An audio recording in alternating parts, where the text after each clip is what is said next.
වසමාසයක් කුසදරා හදා වඩාගත් ලේකිරි කරපොවා අප පන රැකලුන්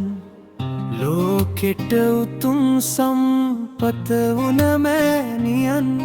හද නිසලව සැතපේ මළගම අභියසින්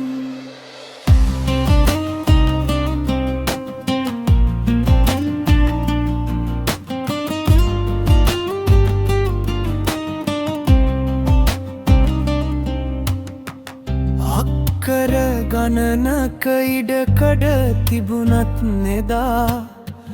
මායිම් වැටට පොර කෑවදරුවන් බෙදා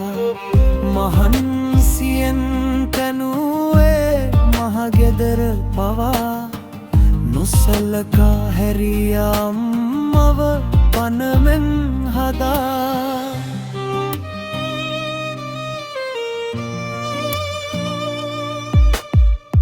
වැස්සට තෙමෙන තකරම් වහලට යටවී සීතල රාත්‍රියේ තනිවම වැළපී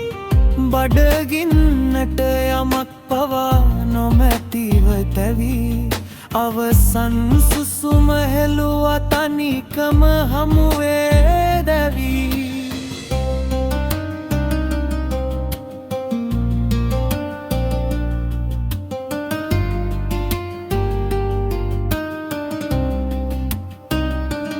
ජීවත් වෙද්දී නොබැලූ දරුවන්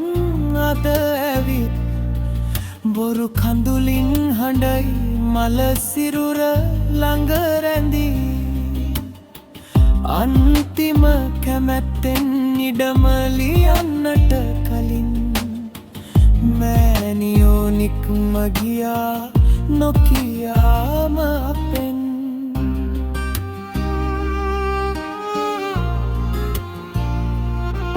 වල කපලා